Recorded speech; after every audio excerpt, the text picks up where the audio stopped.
I'm going to read the adventure of the Huckleberry Finn. I remember watching the adventure of Tom Sawyer at my young age. Huckleberry Finn was a friend of Tom Sawyer's, and his father was a drunken. Sometimes his father's beat Huckleberry Finns. I got a good memory of watching the drama series, and there's many impressive scenes on the adventure of Tom Sawyer. So, and then while I'm reading, I can remember the story.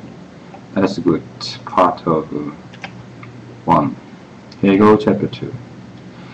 Mark Twain was a genius who wrote the two stories in different view, Tom Sawyer's and Huckleberry Finn's. So there were two masterpieces written by Mark Twain. Chapter 2. We went tiptoeing along a path amongst the trees back toward the end of the widow's garden, stooping down so as the branches wouldn't scrape our heads when we was passing by the kitchen. It fell a loop and made a noise. We crouched down and lay still. Mr. Watson's big nigger named Jim was sitting in the kitchen door. We could see him pretty clear because there was a light behind him. He got up and stretched his neck out about a minute listening, and he says, "Do that." He listened some more, and then he came tiptoeing down and stood right between us. We could touch him. Yeah, well, like it was a minute, and there wasn't a sound, and we were there so close together. There was a plaster on my ankle that got itching, but I doesn't scratch it, and my ears began to itch next to my back, right between my shoulder. Seemed like I'd die if I couldn't scratch it. Well, I've noticed that things 20 times since. If you are with a quality at funerals or trying to go to sleep when you're in sleep, if you're anywhere then I want for you to scratch, why you will reach all over your upwards of 1,000 phrases. Christian Jim says, "Say you, what are you? Do my cats? I didn't hear some. Well, I know that. What is Jim to do is the Jim to sit down, hear it, and listen till I hear it again." They sat down on the ground to the trees, me and Tom. He leaned his back up against a tree and stretched his legs out till one of them must touch one of mine.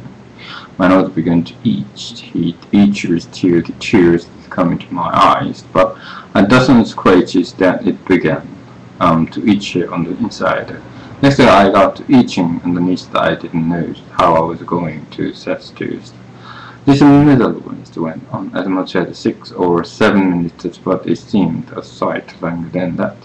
I was itching in 11 different places now, so I reckoned I couldn't stand it more than minutes longer.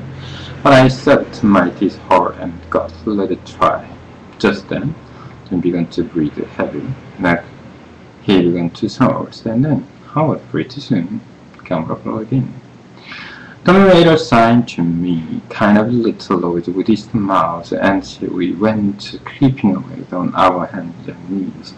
When a word 10 foot of Tom spoke to me, I wanted to tie Jim truthfully, trip upon, but I said no, they might wake and make a disturbance, and then they find out I want him. Then Tom said he hadn't got candles enough, and he would slip in the kitchen and get some more. I didn't want him to try. I said Jim might wake up and come, but Tom wanted to risk it, and so we slid in there and got 3 candles. donated 5 cents on the tapes of pay. Then we got out, and I was in sweat to get away, and nothing would do time, but he must go to where Jim was on his hands and knees and play something on him. I waited and seemed a good while. Everything was so still and so lonesome. As soon as Tom was back, we cut along the path around the golden fence and by and by fetched up on the steep tower of the hill and the other side of the house, and Tom suddenly slipped Jim off over his head and hung it on a limb and lay over him, and Jim stirred a little, but he didn't wake afterwards. Jim said, wishes to be cheated at him and put him in a trance, and rode him all over the state, and then set him under the trees again. Hung his hat on a limb, and to show who done it, and next time Jim told it. Yesterday, loading down New Orleans, and after that several times he told it, he spread it might and might more, till when by said that they loaded him all over the world and tired him most of death. And his back toward all of the saddle boys, the Jim was monstrously proud about it, and he got so he wouldn't hardly notice the other niggers to come might to hear Jim tell about it, and he was more looked up to than niggers in the country. Strange niggers who descended with his stairs and mouths, and often looked at him all over the same. As if he was a wonder, niggers is always talking about which is in the dark by the kitchen fires. But whenever the one was talking and letting one to know all about the thing, Jim would happen and say, what he knows about witches, and often niggers was cooked up and how to take a back seat. More or less he kept at 5 cents to fish round his neck with a string, and that it was a charm, and that I would give to him with his own hand, and told him he could cure anybody with it, and fetch witches whenever he wanted to, just by saying something to it, but he never told what it was he said to it. Niggers would come from all around, and there's and give him Jims and things they had, and just the foresight of that 5 cents feast, but they wouldn't touch it because the devil had his hand on it. Jim was most ruined for a second, because he got stuck up counter having since that devil, and other means loaded by witches. Well, when Tom and me got to the edge of the guitar, we looked all the way down into the village and could see through a lot of light twinkling, so where there was a sick folks maybe. And the stars of words and then was sparkling ever so fine, and down by the village was a river, a whole mile broad, and the awful streets and grandest. We went down the hill, down the harbor, and the loader, and 2 or 3 more of the boys in the old tanier. So we unhitched a skip and flew down the river 2 miles and a half, and to the big car on the hillside, and went ashore.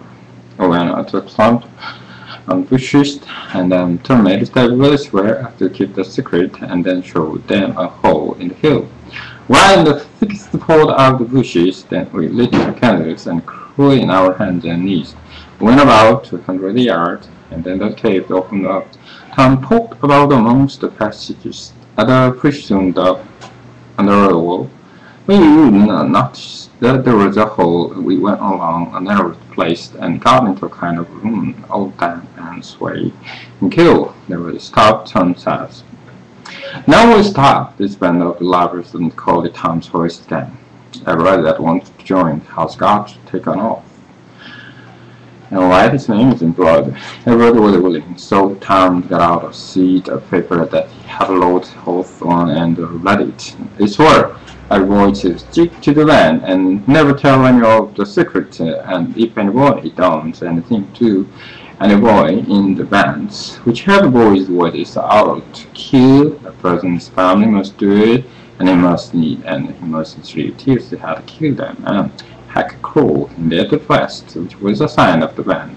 Nobody that didn't belong to the band and could use and mark, and if he did his must be shoot, and if he don't it again, he must be killed. And if anybody that belonged to the band told the secret, must have his throat cut and then have his carcass blown out, and the ashes that scattered all around, and his name's the bloodshot. But at least, with blood, the mention against by the gang, and the blood have a curve through it, and the poor God forever. Everybody said it was of little beautiful laws, and asked Tom to he got it out of his own head. So some of it, but the last was just out of the pilot, the books, and the lovers books, and every gang that was high-toned-headed. But I thought it would be good to kill the families of boys that told the secret. He said it was a good idea, so he took a pencil and looked it in. Then the bandlander says, he is happy, and got no families. What are you going to do about him? Well, the Haynes got a father, says Tom Sawyer. He has got a father, but you can have find him these days. He used to lay around the hole and tenure, but he hadn't been in these parts of for a year almost. They talked it over us, and they were going to rule me out because they said every boy must have the families of somebody to kill, or as it wouldn't be fair and scarce for the others. And, well, nobody could think of anything to do. We were stumped and set still. I wasn't mostly let it cry, but all around I thought of a way, and so I offered them to Miss Watson. They could kill her, and I said, "Oh, sure do. They're all right," and then Hurt can come in. Then they all stuck a pin in their fingers to get blood to sign, whereas then I made my mark on the paper. Now, said to the bandloaders with a line of the business to this gang. Nothing only lovely and murder, Tom said. But who are we going to rob? The houses are Keller. Stop. Stealing cattle and such things and its robberies as a burglary, says Tom Sawyer's story ain't a burglar. There ain't no sort of style that we are highwaymen. Then we stop states and carriages on the road. That would mask them and then kill the people. Take theirs to watches and money. Must we always to kill the people? Hey, certainly, especially some self-rated think different, but mostly it's considered best to kill them. Except some that you've linked to cave here, and keep them till they are ransomed. Ransom? What's that? I don't know, it's about that. That's what they do. I've seen it in books, and so of course that's what we've got to do. But how can we do it if we don't know what it is? Why, blame yours, we've got to do it. Don't I tell you the books, and they want to go to doing different forms of what's in the books, and guessing so on my life. Oh, that's all very fine to say in Tom Sawyer's. But how nations are these fellows going to the ransoms? We don't know how to do it to them. That's the things I want to get at. Now, what your luck is? Well, I don't know about the fact.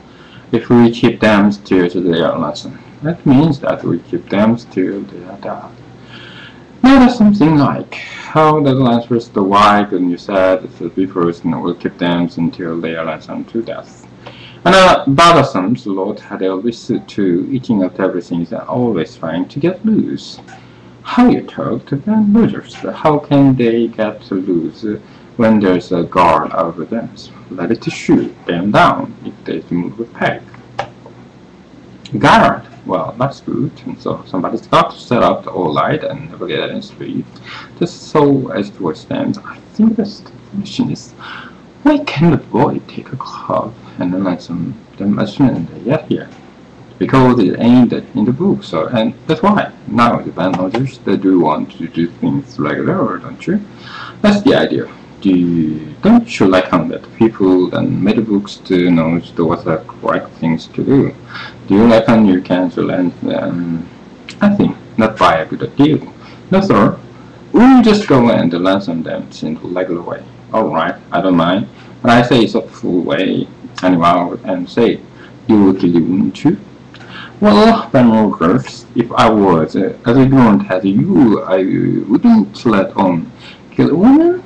No, nobody ever saw anything in the books like that. You catch them, stay, and then you always just at fault, fight them. By and by they fall in love with you, and I never want to build homes anymore. So, well, if that's the way, I agree that, but I don't take no stock in it, and might soon will have the cave so cluttered up to these tournaments and the fellows waiting to be ransomed. And there wants to be no place for the lovers, but go ahead. I ain't got nothing to say. Oh, little Tommy's danced was asleep now, and when they waked him up, he was scared and cried and said he wanted to go home to his summer and didn't want to be a lover anymore. So they all made fun of him and called him Cry Baby, and that made him mad, and he thought he would go straight and tell her all the secrets about Tom's gave him then 5 cents to keep quiet. And so they would all go home and meet next week and laugh somebody and kill some people. And Dr. said he couldn't get out much on Sundays, and so he wanted to be next Sundays, but all the boys said it would be wicked and to do it on Sundays, and that solved the thing. They agreed to get together and fix a day as soon as they could. And then we elected Tom Sawyer as the first captain and Hopper and second captains of the gang, and so started home. I climbed the shed and crept into my window just before day was blinking. And my knees closed, all greased out and clean, and I was dog tired. Okay then. Finish your reading.